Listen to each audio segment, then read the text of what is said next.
Assalamualaikum warahmatullahi wabarakatuh.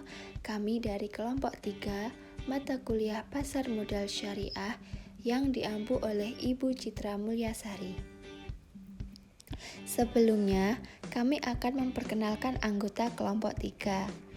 Alfiatus Sa'diyah NIM 013, Muhammad Faruk NIM 015, Adinda Arza Putri NIM 027, Ferio Arbiansah NIM 041 dan Bekti Fahrizal Muhammad NIM 454. Di sini kami akan membahas materi tentang analisis perdagangan efek berdasarkan aspek hukum dan syariah. Subbab yang pertama yaitu analisis aspek syariah dalam perdagangan efek di bursa. Subbab yang kedua yaitu transaksi yang dilarang dalam pasar modal syariah. Subbab yang ketiga yaitu pihak yang berperan dalam pengawasan keputusan syariah. Dan yang terakhir, keputusan Ketua Bapepam LK tentang pasar modal syariah. Analisis aspek syariah dalam perdagangan efek di bursa. Dalam bursa saham, pada umumnya permasalahan aspek syariah berada pada isu-isu tertentu, seperti pembukaan rekening, pelaksanaan order, kemudian pelaksanaan transaksi, dan yang terakhir adalah penyelesaian transaksi.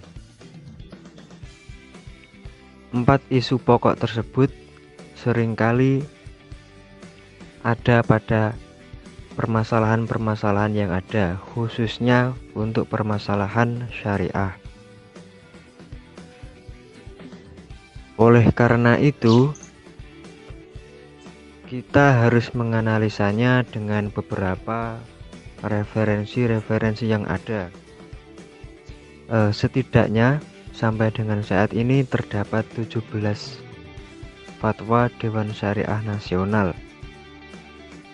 Ada kalanya tentang pedoman pelaksanaan investasi untuk reksadana, ada kalanya tentang pasar modal, ada kalanya tentang mekanisme perdagangan efek, dan lain-lain. Akan tetapi, fatwa tersebut sifatnya tidak mengikat. Walaupun tidak mengikat, ini bisa dijadikan referensi saat melakukan praktek pasar di bursa saham. Kemudian ditambah lagi dengan peraturan dari OJK, sehingga memiliki legal standing, yang mana setidaknya ada 10 peraturan OJK, seperti peraturan OJK tentang ahli syariah pasar modal, peraturan OJK tentang penerbitan dan persyaratan efek syariah, dan berbagai banyak aturan lain yang memiliki legal standing. Oleh karena itu, tinjauan aspek syariah di bursa saham merujuk pada referensi keputusan Dewan Syariah Nasional dan juga peraturan OJK. Pada akhirnya ditarik suatu kesimpulan bahwasanya perdagangan efek di pasar saham dalam sisi analisa syariah itu sudah memiliki legalitas yang lengkap, baik secara hukum, perundang-undangan, dan fikih muamalah. Dan itu juga dikuat dengan penjelasan narasumber Dewan Syariah Nasional bahwasanya pada dasarnya transaksi efek syariah di pasar itu diperbolehkan. Yang penting semua kriteria dari awal sampai akhir sesuai dengan legal standing hukum yang ada.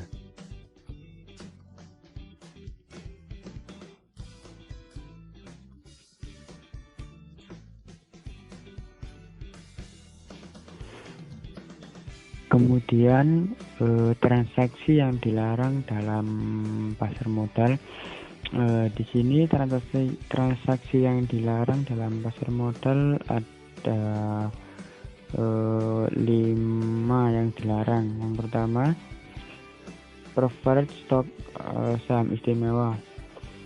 Saham istimewa adalah saham yang memberikan hak lebih besar daripada saham biasa dalam dividen pada waktu perseroan dilikuidasi. Adapun ciri-ciri saham istimewa ada 5. Yang pertama, hak utama atas dividen, hak utama atas aktiva. Yang ketiga, penghasilan tetap. Yang keempat, jangka waktu tidak terbatas. Nah, yang kelima, tidak punya hak suara.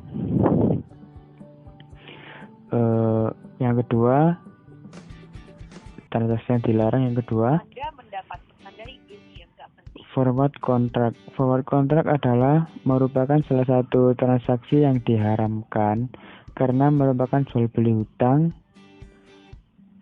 dine atau debt to debt yang di dalamnya terdapat unsur riba yang ditransaksikan sebelum jatuh tempo. Yang ketiga, option adalah transaksi yang tidak disertai dengan underlying aset atau real asset, atau dengan kata lain objek yang ditransaksikan tidak dimiliki oleh pihak penjual. Option termasuk kategori borrower dan maisir.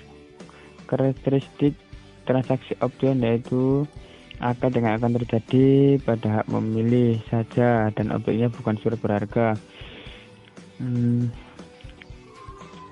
Yang kedua, pada umumnya kesepakatan jual beli tersebut tidak terlaksana tetapi diselesaikan dengan perolehan membeli atas option atau penjualan atas perbedaan harganya. Transaksi disertai spekulasi atas naik harga dan waktu dia membeli, dan spekulasi atas turunnya harga pada saat kondisi ia menjual. Berlangsung peredaran hak memilih transaksi option kembali dengan mencakup muamalah formalitas. Orang yang menjual surat berharga umumnya tidak memiliki barang tersebut pada waktu akad.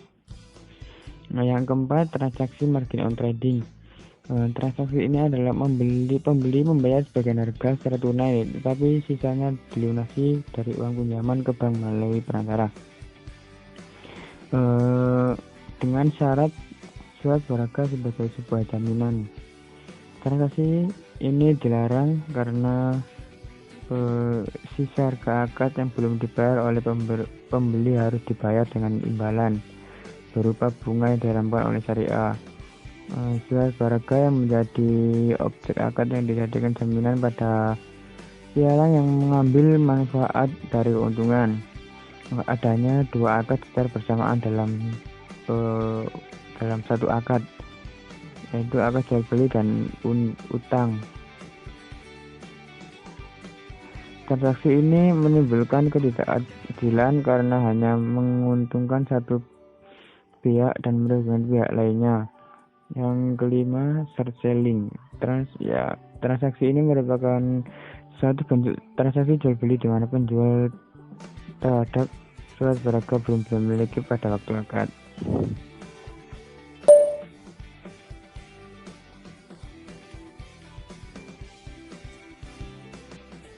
Pihak yang berperan dalam pengawasan keputusan syariah yang pertama adalah OJK, Otoritas Jasa Keuangan. OJK adalah lembaga yang independen dan bebas dari campur tangan pihak lain yang memiliki fungsi untuk menyelenggarakan sistem pengaturan dan pengawasan yang terintegrasi terhadap keseluruhan kegiatan pada sektor jasa keuangan. Dalam pengawasan pasar modal syariah, OJK bekerjasama dengan DSN MUI demi pengembangan pasar modal syariah Indonesia yang lebih baik.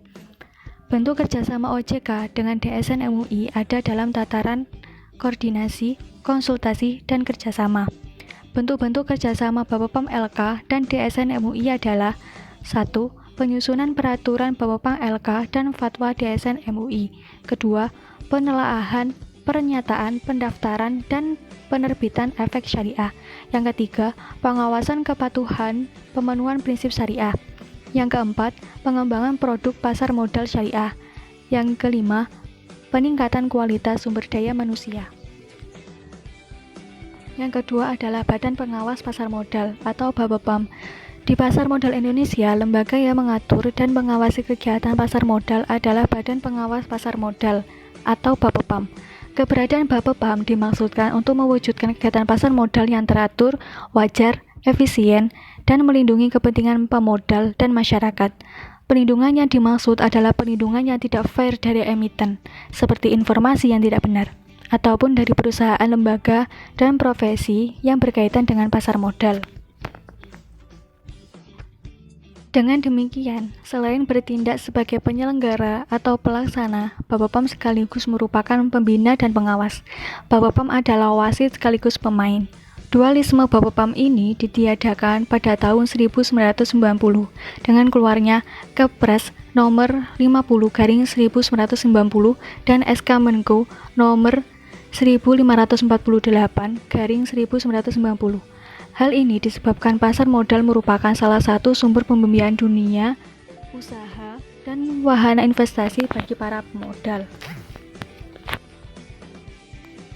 serta memiliki peranan strategis untuk menunjang pembangunan nasional, wajar, efisien, serta melindungi kepentingan modal kelompok. Fungsi BAPEPAM sebagai berikut, yaitu yang pertama, penyusun peraturan di bidang pasar modal. Kedua, penegak aturan di bidang pasar modal. Yang ketiga, pembina dan pengawas terhadap pihak yang memperoleh izin usaha, persetujuan, pendaftaran dari BAPEPAM, dan pihak lain yang bergerak di pasar modal. Penetapan prinsip-prinsip keterbukaan perusahaan bagi emiten dan perusahaan publik. Yang kelima, penetapan ketentuan akuntansi di bidang. Materi yang keempat yaitu keputusan Ketua BAPEPAM LK tentang pasar modal syariah. Pasar modal syariah secara resmi diluncurkan pada tanggal 14 Maret 2003 bersamaan dengan pendatanganan MOU antara BAPEPAM dengan Dewan Syariah Nasional Majelis Ulama Indonesia. Walaupun secara resmi diluncurkan pada tahun 2003, namun instrumen pasar modal syariah telah hadir di Indonesia sejak tahun 1997. Hal ini ditandakan dengan peluncuran dana reksa syariah pada tanggal 3 Juli 1997 oleh PT Dana Reksa Investment Management. Selanjutnya, BI bekerja sama dengan PT Dana Reksa Investment Management. Kemudian selanjutnya BI bekerja sama dengan PT Dana Reksa Investment Management meluncurkan Jakarta Islamic Index pada tanggal 3 Juli 2000 yang bertujuan memandu investor untuk ingin menanamkan dananya secara syariah.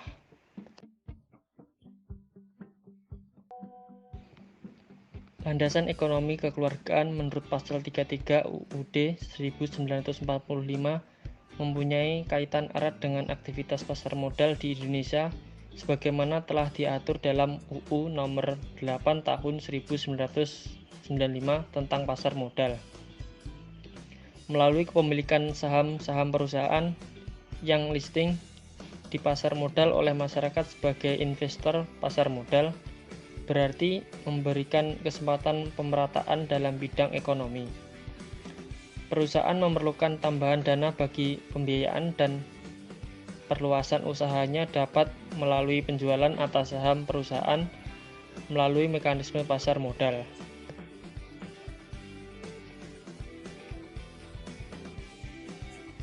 Dalam lampiran keputusan Ketua BAPEPAM dan LK nomor KIP 130 BL 2006 tanggal 23 November 2006, Peraturan nomor 9A 13 tentang penerbitan efek syariah, dijelaskan bahwa prinsip-prinsip syariah di pasar modal adalah prinsip-prinsip hukum Islam dalam kegiatan di bidang pasar modal berdasarkan fatwa Dewan Syariah Nasional Majelis Ulama Indonesia. Baik fatwa yang diterapkan dalam peraturan Bapepam dan LK maupun fatwa yang telah diterbitkan sebelum diterapkannya peraturan ini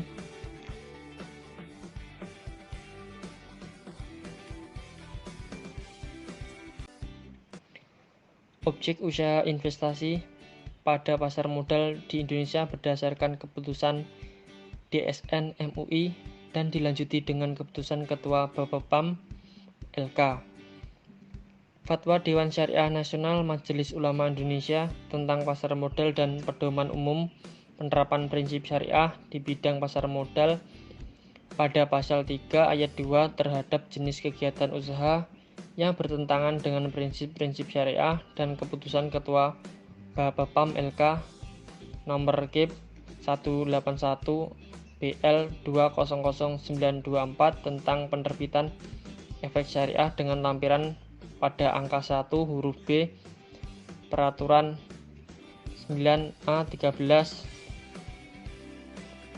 adalah fatwa DSN MUI pasal 3 ayat 2 tentang emiten yang penerbitan efek syariah. Yang pertama, perjudian dan permainan yang tergolong judi atau perdagangan yang dilarang. Yang kedua, lembaga keuangan konvensional ribawi termasuk perbankan dan asuransi konvensional. Yang ketiga, produsen, distributor, serta pedagang makanan dan minuman yang haram. Yang keempat, melakukan investasi pada emiten perusahaan yang pada saat transaksi tingkat nisbah hutang perusahaan kepada lembaga keuangan ribawi lebih dominan dari modalnya.